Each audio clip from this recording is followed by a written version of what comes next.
Disclaimer. The content provided in this podcast is for informational and entertainment purposes only. While we discuss topics related to mental health advice, life wisdom, and alike, the opinions expressed are personal views of the hosts and do not constitute professional, legal, or medical advice. We make no representations or warranties about the accuracy or completeness of the information discussed. Any action you take based on the information in this podcast is strictly at your own risk, and we are not liable for any losses or damages in connection with its use. Additionally, this podcast may contain discussions around addictions, substances, which are intended for adult audiences. We do not endorse any illegal activities. Please consult your local laws before engaging in any actions related to this content. By listening to this podcast, you agree that you are over the age of 18 or the age of majority in your jurisdiction and understand the terms of this disclaimer. Welcome to the Balancing Forces podcast, where two opposites collide in the best way possible. One brings the fire, the other keeps it chill. But together we share life's lessons, hard-earned wisdom, advice you can actually use. Whether you need a fresh perspective or just a laugh, we're here to elevate your mind. So buckle up, because things are about to get real and really funny. Chapter 11. Empty love cups produce relationship camels. The effect of a rock-filled, crud-filled love cup with a hole in the bottom, that is, the effect of someone possessing the deepest beliefs that they aren't wanted, aren't good enough, and or don't matter, is that all life is impacted, most especially relationships. Life becomes much, much heavier, and that bleeds everything. One of the most common problems I see in clients is massively bankrupt relationships and marriages. You know how a camel can go a long time across the desert without water? Well, many years ago, after a few eye-opening relationships, I realized that I had become what I now call a relationship camel. A relationship camel does everything in his or her power to make the other person happy. Relationship camels excel at pleasing others, waiting on them, anticipating their needs, and giving and giving and giving. The underlying thinking goes, "Oh, I'll give you everything you want. Here, let me get that for you. Let me do this for you. Don't worry about me. I can take it. Just let me do these things just for you. Just give me a little bit of love in return." Just as a camel can go a long distance without water, a relationship camel can go long distances on a little bit of love or almost no love at all. See, what the relationship camel is doing is fundamentally purchasing love and at a very high price. The relationship camel is so used to not getting love or only used to getting small amounts that when he or she finds someone who gives a little, she gives up everything and all concerns to win a breadcrumb more. In fact, this type of person is often found with someone who, because of their upbringing and core beliefs, gives far less love. People who are big takers of love are often givers of very little, and big givers are often small takers. Hence, a perfect, if ill-begotten fit. Further, it is a situation quite familiar to the relationship camel, as old as his or her childhood, where all of this was learned in the first place. But here's the wacky part. A relationship camel also often falls in with a taker, simply because the camel doesn't know what to do with someone who gives a lot of love. As much as she may long for a giver, a relationship camel becomes discombobulated when she is not the main giver. She doesn't know what to do or how to act. She fears that if she stops or even slows, she won't be loved. Even more screwy, a relationship camel tends to not trust someone who gives too much, or what seems like too much, based on what she thinks she deserves. With people who believe, at their core, that they don't matter or aren't good enough, the more love their mate shows, the less she trusts him. In other words, if a relationship camel finds herself in a personal or professional relationship with someone who gives a lot, the camel, male or female, tends to not believe the other person is telling the truth.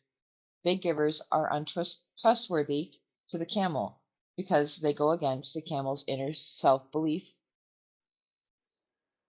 Chew on that one for a minute. Even if the camel, let's say it's a woman in this case, is thought to be wonderful by her mate, she, the camel, not only won't believe his words, she won't believe him to be a credible person. For the words coming out of his mouth go against the truth of her spirit, her own self-belief, that she's no good or doesn't matter.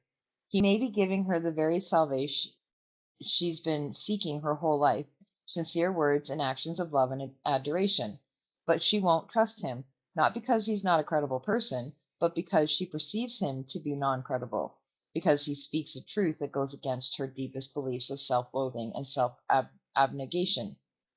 Or even still more odd, she'll see him as flawed, or look down on him for loving her, Many women think, what must be wrong with him if he likes me? Her own distrust of him, based on nothing about him, effectively undermines the relationship. When we don't trust, we don't open up. We hide behind walls and don't reveal who we really are. She's convinced that if he knew the real her, he'd leave. So, her distrust of him causes her to pull back, which again insidiously chips away at the relationship because he is not receiving the real her. If he is bonding with her, it is a false version of her or only a surface version of her, and no people can truly bond if they don't reveal their truest selves.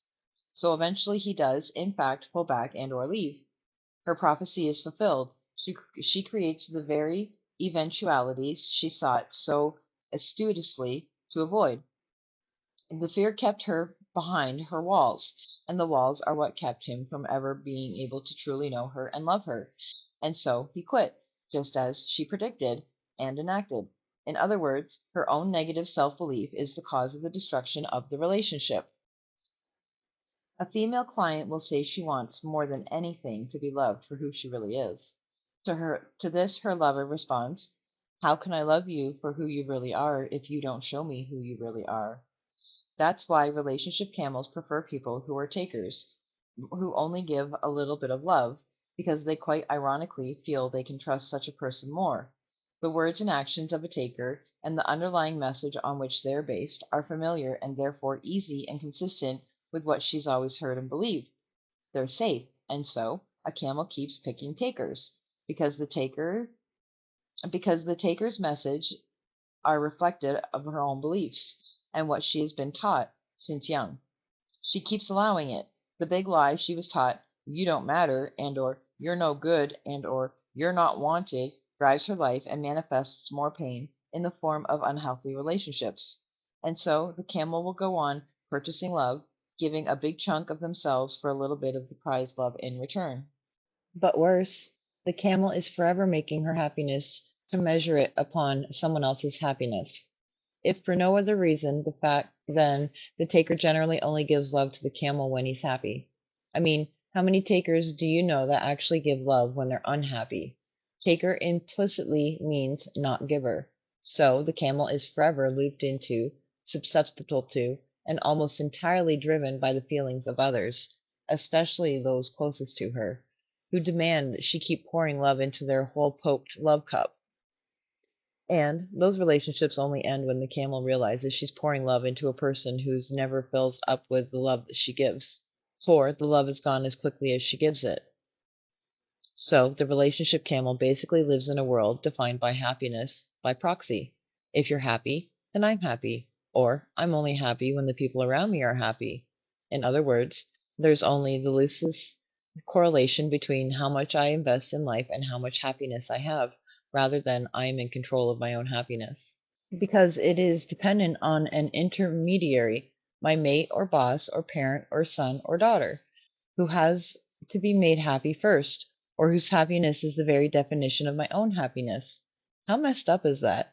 Yet you keep choosing that, keep choosing to live that. Granted, it's your choice at this point, now that you see what the source is, but you really gotta wonder about the logic of choosing to live this way. Forever strung out on whatever the people around you are feeling, utterly incapable of even fantasizing about what it must be like to feel your own feelings, instead of being weighed down by everyone else's. Rather than a much more direct correlation between my investment in life and my happiness, rather than invest directly of myself into myself by choosing the people, places, plans, and paths that make me happy, that give love and life and energy back to me in big helpings. If I am a relationship camel, I invest in others with only the slightest hope that they will give me some love in return, because I can go long distances on only a little bit of love. Rather than invest my love directly into the paths of my own happiness, I invest my love near completely into others, hoping to get some of the runoff at some point. Among my Wall Street clients, this sort of relationship stock or fund investment, high cost, low payoff, would be considered a terrifically bad investment, to be aborted or shorted immediately. And yet, a great many people in their personal relationships will continue to pour good money after bad, or good energy after bad, as it were, investing and investing and investing in people who have already established through a long pattern of behavior that they have zero interest in offering any sort of return on investment. Yet, of course, the problem is not the other person. The problem is not that the taker is doing this to you. The real problem is that you are allowing it. What does it say about you that you'd allow someone to treat you this way? What are you saying about you by allowing this? The root is always found deepest inside the camel, him or herself, particularly in her belief that this is all she deserves, as well as her inability to both conceive and create a belief system and a concomitant life that are anything different. When a relationship camel breaks up, I'm getting ahead of myself a bit, as I hit on more relationship and marriage stuff later in the book, specifically how to know if and when it's time to break up.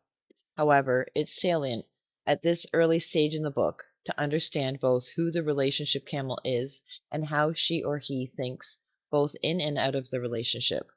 Doing so sets up a more complete understanding of the love cup and the three binary gates, providing something to ping off of. So for now, suffice it to say that the point does come when a relationship camel says she wants a divorce or a breakup.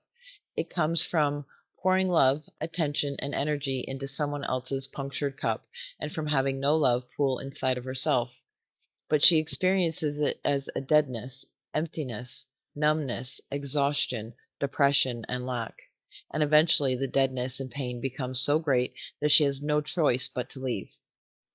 But now, here's the really kooky part.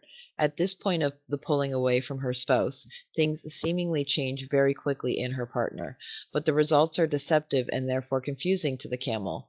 This leads to bad decisions and more pain, whether because she is simply exhausted from too much giving or because she has actually begun the process of changing her self-beliefs.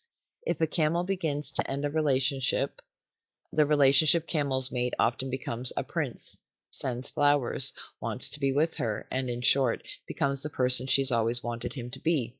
This is the confusing part because it can be powerfully intoxicating, at least for a while. But it is a deception, whether intentional or unintentional.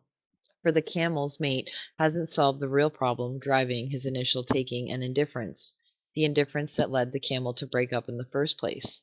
There has been no change in the taker's core beliefs or three binary gates that drive the behavior. He has only changed his surface behaviors. This is a glowing testament to the power of core beliefs, as well as the truism that is trying to change behaviors never changes behaviors long term. Core beliefs must change. Otherwise, the flowers, softness, kind words, and giving of attention peter out. Eventually, he will revert back to his old ways, as sure as the sun rises in the east. More often than not, this reversion comes only after months or sometimes weeks. Nothing has changed deep inside, so the behavior simply cannot last. In the end, the pretty veneer rubs off, and you realize that any last-ditch efforts by your mate are simply too little, too late, and but a chimera. Out of fear, he whipped up some action, and it dissipates at the point he realizes that either she's not going back to her old giving ways, or he's sick of giving so much. I have a dear friend whom I play violin with and was in an orchestra with from 1st to 8th grades. This friend, Hokan, has owned his own company with his now ex-wife since his early 20s. He has factories in China and the US, splitting his time between the two, and eventually fell in love with a woman and started a family in China. After 25 years of doing business in China, and particularly after getting to know his Chinese wife's peasant rural family, Hokan says that the leaders of China have a fascinating understanding of their own peasant people, most of whom live a very poor existence, much like that of his in-laws. Hokan explained it to me over a Skype session. In rural China, a great many peasants may get only one loaf of bread per week from the government. The communist leaders are savvy and realize that they don't have to promise these peasants a big house and a middle-class existence in suburbs to keep them happy in their squalor. There is no point in investing that much or even falsely offering that much. It's unnecessary. The peasant is incapable of even conceiving of such an existence.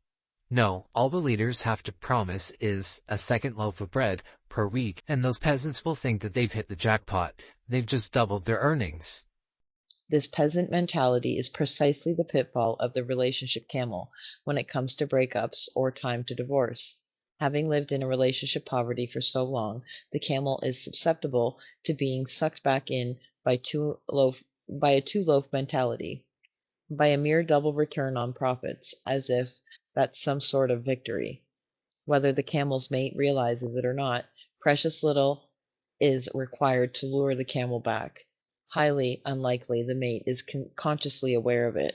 More likely, the mate is simply just wants to continue to invest as little as possible to get immediate returns. Think about it. How long can the mate sustain such a high love output when he too has an empty love cup? So soothing is that the balm of a second loaf, whether in the form of flowers, notes, touch, kind words, attention, or just plain time together. Someone actually wants to be with me? That it can lead to a massive distortion of reality. It engenders the false belief that life is tolerably better now and that this can actually last, not to mention the naive belief that this is actually even a distant relative of happiness. Bad, bad, bad. Life is not markedly better now, and it certainly won't last. It can't. Yet sometimes that is what it takes before we are fully 100% ready to leave a relationship. Sometimes we have to get the strength and the self-love to leave, see the effects of my change on my partner, get sucked in, and then get sucked back down before we have the real lasting aha moment that nothing has changed and ain't nothing ever gonna change. Sometimes we have to get lured back by the attention and shiny things and grand lies of leaves seemingly turned. Sometimes our growth requires getting sucked back down when in a position of growing inner strength before we see things with keener eyes, see the changes as illusions, and make decisions more lastingly. In the end, however, the plight of relationship camel in a marriage, intimate relationship, or divorce is almost irrelevant compared to the camel's relationship with his or her own self. The problem is never the camel's mate. It's not even the camel's actions. The problem driving the whole equation is the camel's core beliefs and binary gates. Everything flows from these. The relationship camel only ceases to be a camel when she has the courage to change her core beliefs and thereby begin the process of living deliberately and in the end much more happily. Journaling recommendation. 1. In which relationships in your life are you investing way more than you are getting? 2. More importantly, are you beginning to understand the correlation between core beliefs and the shape of the world around you, the world you've created? Are you beginning to understand that even the slightest shift in core beliefs is a shift in the tectonic plates underneath your life, creating earthquakes of change in your life, principles, and eventually your actions? 3. Which relationships have you been sucked back into by shiny baubles and grand promises? How long did it take for these changes to peter out? What do you think caused them to peter out? 4. From whom did you learn how to be a relationship camel? The person who taught you how to live with a taker and make a taker happy. And who was the taker in that camel's life? The taker you yourself likely still fear critique from and long for praise from. 5. How bad does the pain of deadness have to get before you're finally ready to let go, become unwound from the emotions of others, and finally live not just freer, but lighter? When do you finally realize the futility of happiness by proxy? And 6.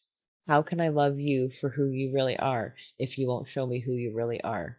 Are you still hiding behind your walls? Has your pain gotten bad enough that you're willing to risk and open up? How awesome is this? This is going to be the book we're going to be giving away. It is an autographed copy as well, so please stay tuned for the information on that giveaway. Thanks for listening. Be sure to like, share, subscribe, leave a comment, share this out with your friends. At the end of the series, there will be a giveaway for a copy of your own book. Thank you.